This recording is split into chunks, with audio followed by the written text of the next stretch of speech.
Hi, and welcome to Tilting with Tuples. I'm Lewis Davidson, and I know that word tuple is probably causing a misuse. I have a problem myself occasionally saying tuples. It's tuples. It looks like tuples. It's pronounced tuple. I don't know why it's pronounced tuple.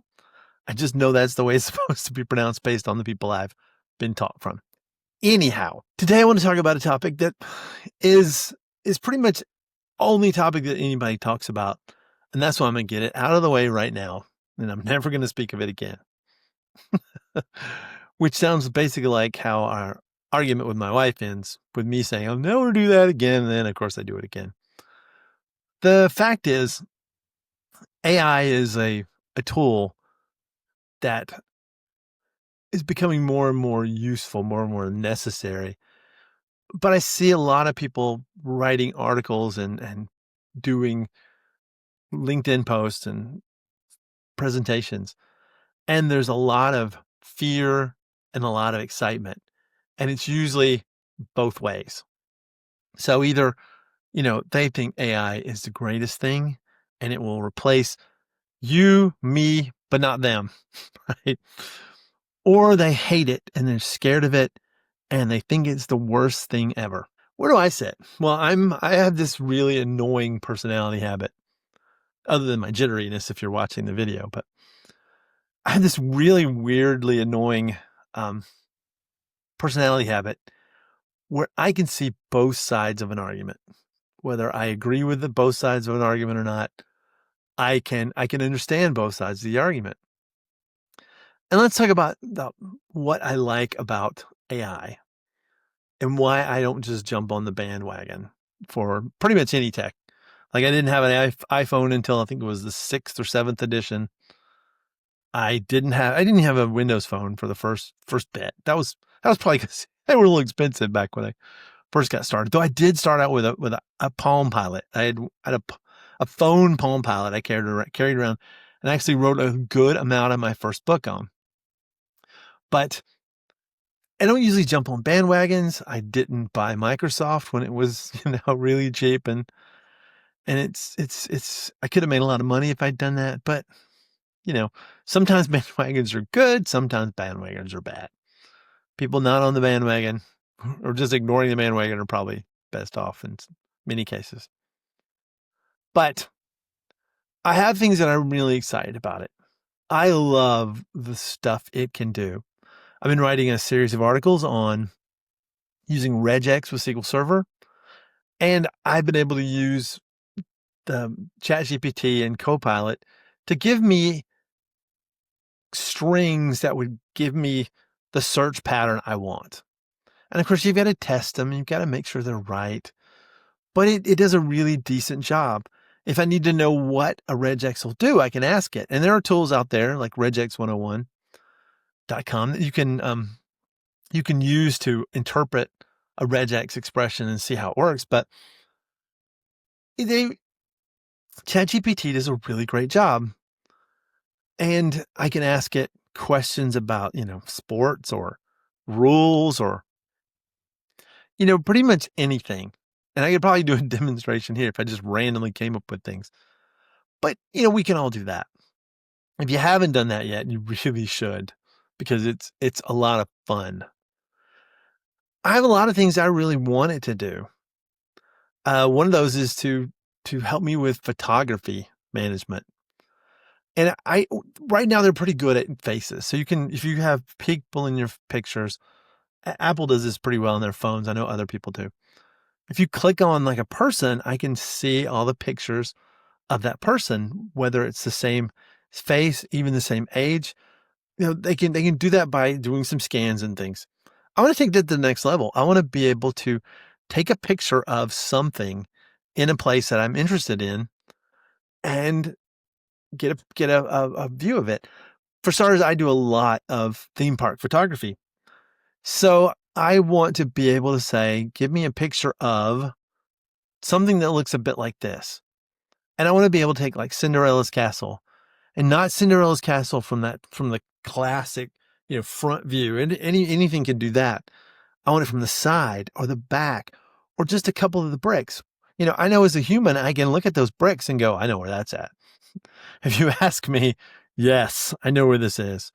There's a lot of iconic things in a theme park that you will not forget and you'll want to go back to. And part of that is just, that's what I want AI for. I don't want to have to wade through hundreds and hundreds of thousands of pictures. Not exaggerating. I have over a terabyte of pictures and videos that I've taken over the years. I want to find the good ones, and I want to get the good ones. I want to post the good ones. So I have things I want the AI to do. I like some of the ideas that people have of using it to plan their day. Tell me if I'm going here, what's the best thing I could do? I just came back from Columbus. I went to Columbus Data Saturday Columbus last weekend. And I was like, what should we do? Because I had this tradition when I'm coming home from a conference, I like to go find something interesting. And I should have asked, hey, ChatGPT, I'm driving from Cleveland, Tennessee to Columbus, Ohio. What should I stop at? And I stopped at Buc-ee's in a hot chicken place, Joella's Hot Chicken, as well as a state park here in Tennessee. But I just randomly came upon the state park, and it wasn't the kind of state park I was looking for. I was really looking for a state park where I could, see a panoramic view. And I know between the two places, there was something in Ohio or Kentucky or Tennessee that I could have found and took pictures of and added to my blog post about that. So there's a lot of things that you want. I like. So those are the pros. Those are my pros. I think these tools can help me by doing some of the work that I don't want to have to do. And I can, because I've done this for at least thousands of pictures, not quite tens of thousands. I've gone through and I've labeled them. This is Cinderella's castle. This is Small World. This is a carousel. This is the Tree of Life at Animal Kingdom. I've done all that. These are the conferences I've been to. I have reams of pictures of when I was at a conference and things. I don't want to have to sift through those. I don't want to have to, when someone says, I want a picture of something that I remember doing that there was a castle, I think, something that looked like a castle.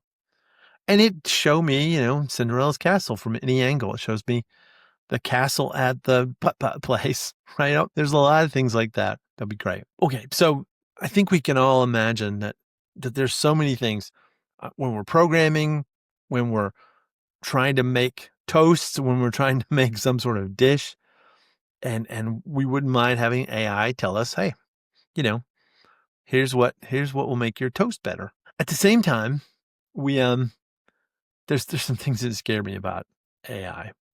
The first thing that I think of when I think of AI and the terrifying things that can occur, I go to a movie called Judge Dredd. And in this movie, the judge is this instantaneous law enforcing agent who is the judge, jury, and the executioner. And, if we try to live up to the standards of, say, an AI or even just a bad good, right? Nobody's going to make it. Nobody's going to make it through the trial. And it's going to be bad. And that's the place where I get scared, is who is in control of the AI. People always talk about, the AI being good or bad. AI is not really good or bad. It's based on what it's trained with. And that's caused a lot of problems in the past. They'll start talking about bad things. They'll start talking about opinions that don't match the people's sensibilities. You can fill in the blanks. You know what I'm talking about. And it doesn't matter whether you're a liberal, conservative, moderate, doesn't matter who you are. You know what I mean? There's some extreme things that can come out. And why is that? Well, it's because there's people out there who've written about it. And the AI doesn't know that this is bad. And even if the AI knows that certain words are bad, there's no guarantee they're not going to be able to get around that. I don't know how many, if you've ever watched TikTok, there's a lot of talk about a lot of words. I don't know if I should say it because I might get in trouble here on YouTube, but there's a lot of words that get used in different ways and they mean different things. And there's a wink and a nod in there, but AI doesn't see the wink or the nod.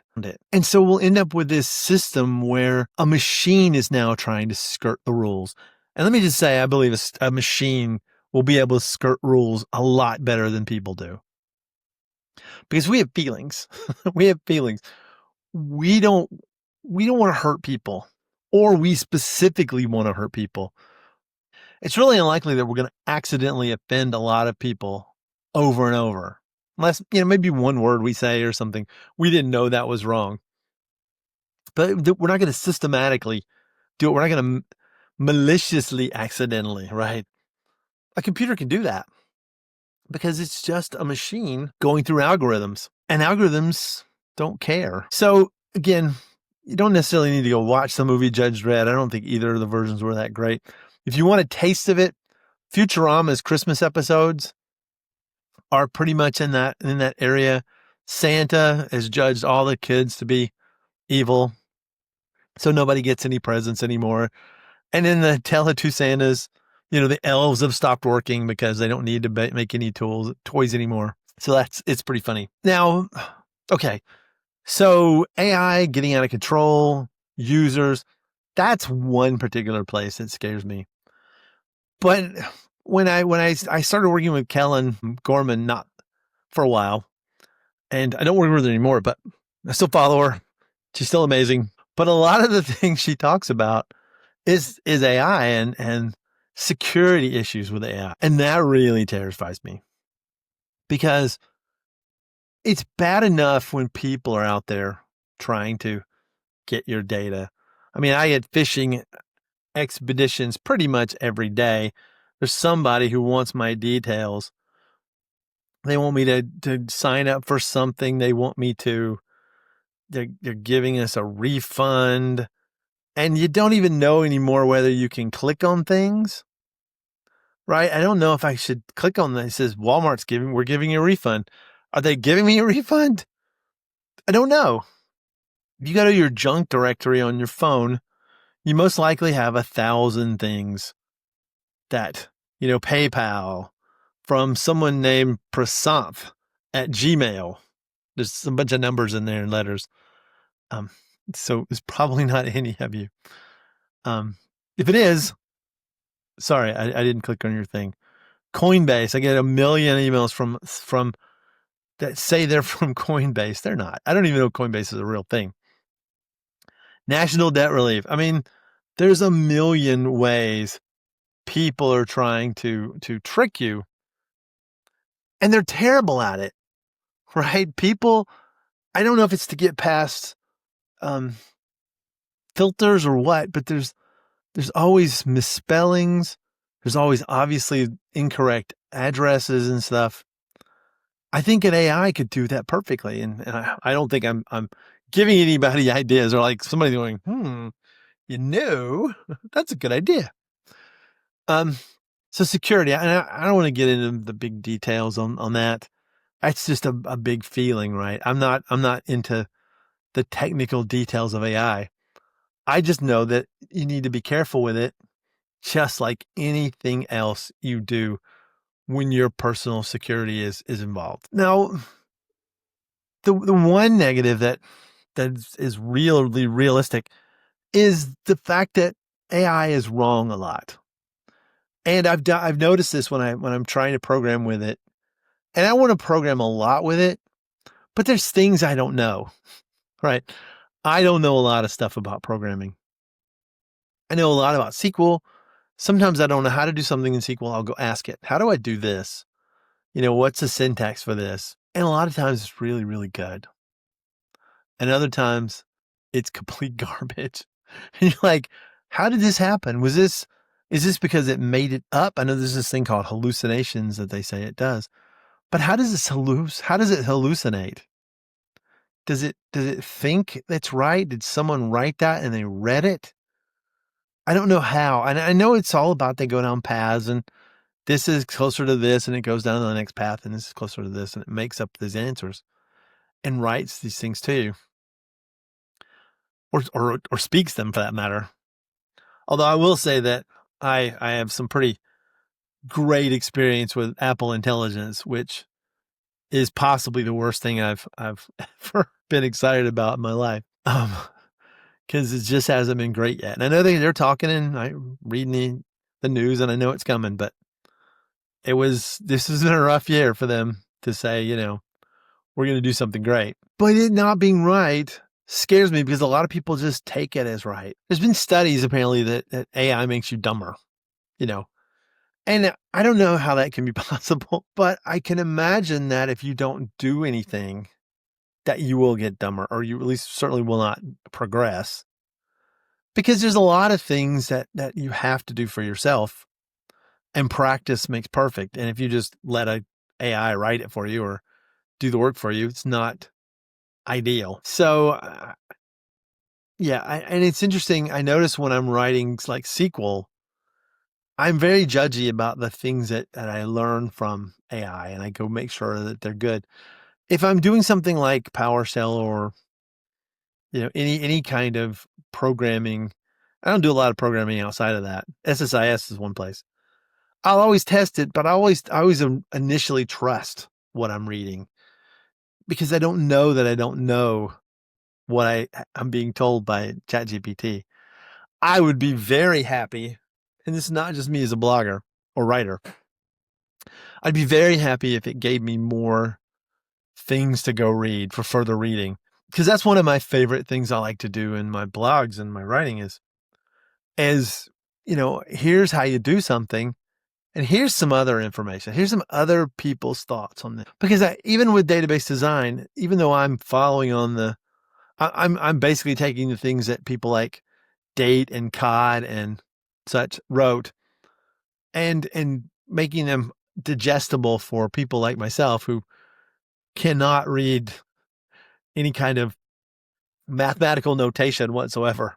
I'm really, really bad. I mean, I can get the plus and the minus, and I've adapted to square roots, but I'm really not good when you start having like a bunch of squigglies and there's looking things. I wasn't good in college where I have a minor in math, so I took a lot of math classes.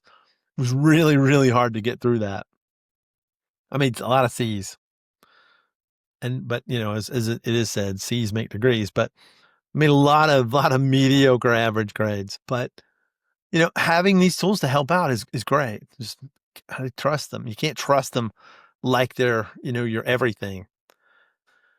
I am definitely a fan of AI to a level. I think it's a fantastic assistant. It's helping us out. I love having ChatGPT available from Siri because sometimes I'll be driving down the road, and if I can make Siri figure out what it is I'm saying, I get good answers. I get sports scores. What's that restaurant over there? Where's this mountain? Where's this? What's that? It's really good. But if it doesn't understand, it's really, really, really frustrating. So, I mean, my suggestion for you, check out AI. Wade into it slowly. Understand what it's giving you. Don't go crazy. Don't give it a lot of your personal information, your deeply personal information. Like, that you're going to be out of town or something, that you're going to Disney World. I don't think that's a problem whatsoever. But I wouldn't start giving it, I have such and such disease and be completely sure that it's not going to share that disease with other people. Okay. Not the disease, the knowledge of that disease. All right. The second segment, I want to talk about my editorial that I put out recently called What Counts for DBA Focus.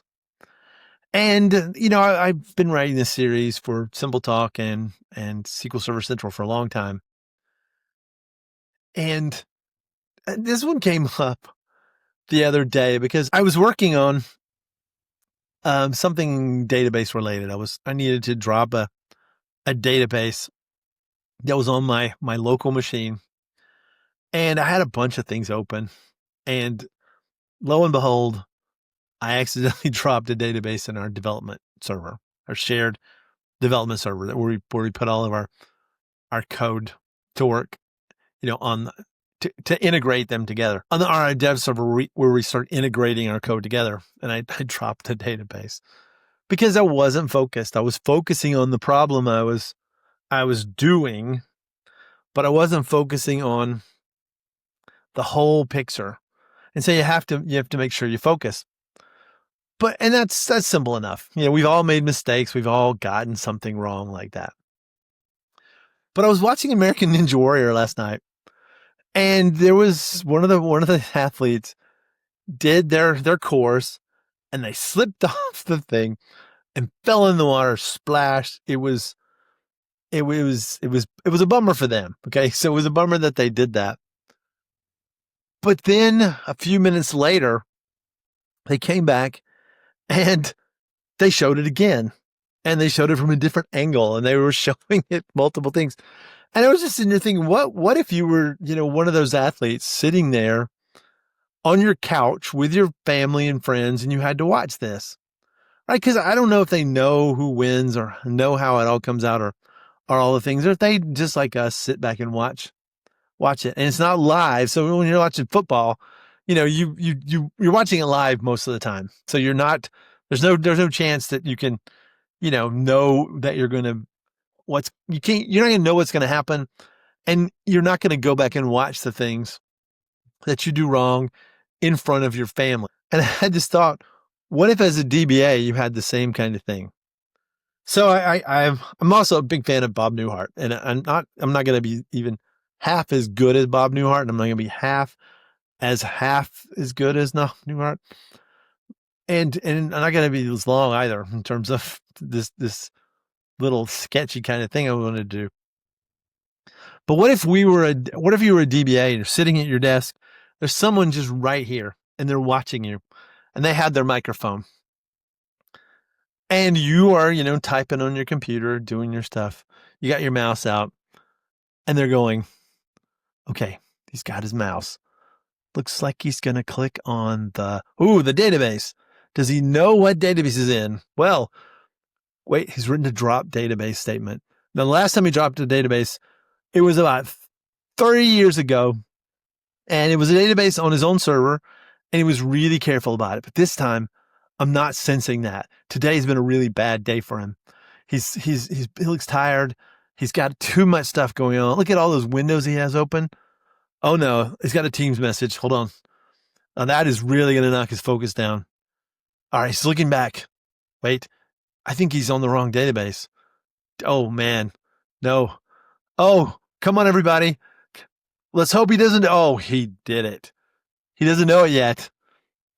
Let's replay that in slow-mo. Now we're going to zoom in on his face here in just a second, and you will see the sadness when he realizes, oh no, that wasn't my machine. I'm in trouble. I'll tell you what, folks, this has just been a really, really interesting day. I know Lewis is better than this. He has been really careful in the past. I've seen him fix databases. I've seen him do a lot of things. I've seen him go through days where, he's got 6 people yelling at him at the same time. I don't know what happened this time. I think we need to go interview him. Lewis, what did you think of? Joe, I was just sitting there, and I couldn't concentrate well enough, and I just couldn't. The database, the code was just not working like I expected it to, and I just took my mind off the game. Well, there you have it, folks. Another database dropped by a DBA who had too much power and too little focus. I just, we're going to have to make sure it's going to have to go back and practice this, practice. Okay, that's enough of that. The point is, how horrible would that be to see all your mistakes, not only watching it the first time with everybody, like, cause we're in in this world's most boring TV show I just described. You're watching it with your family and your friends, just like it was live to them because they haven't seen it yet. And then you have to see it again. And then you have to be interviewed. And those are the worst. I mean, there's nothing worse than when somebody is just falling and you can just see in their face this, oh, I can't believe I did that. And then they have to, because it's part of their contract in a lot of cases. You have to go up to the person who goes, "Are you okay? Are you okay, Lewis?" I'm like, "No, I really just didn't have it today. It just really hurts." Yeah, what are you gonna do in the future to make sure? Are you gonna practice harder? Are you gonna do what do you? Well, I'm gonna do these things. I'm gonna start coloring my tabs. I'm gonna make sure that I don't open the same windows in the same system, so this can't happen again. Especially when I'm doing a drop database, because that's when these mistakes happen. Anytime you're doing a drop, you have to be just that much more into it. But today wasn't my day, and now I have to go get it fixed, which is the hardest thing. So when you're doing work like that, when you're doing these destructive bits of code, keep that in your head. You're gonna have to. It would be almost easier if that was the case, right? Because you're going to go talk to somebody. You got to tell the person, your DBA, if you're a database programmer, or the team that does the restores and get your database back to the place where it was, and then you got to make sure everybody else's work is safe, or even if it's on just your own machine. Right? It's just terrible. I actually wrote a trigger to put on the database server so I could not accidentally do that again. And I know it's the thing. Some people think, well, you don't drop a database that often. And that is kind of the problem. It's a bit like disaster recovery. We don't recover from disasters that much, right? We don't have, our building doesn't get destroyed or the power's not out for 3 weeks much. It's the things that we don't do much. We got to practice. And when we're doing them, we have to focus. We have to realize it, understand the gravity of the situation, or something may happen and your data is gone. All right, so that's the end of this episode. I hope this has been interesting, or at least informative, possibly a little entertaining. But get out there and tilt to those tuples, make things happen, get that data quality. Don't drop your database. All right, thank you.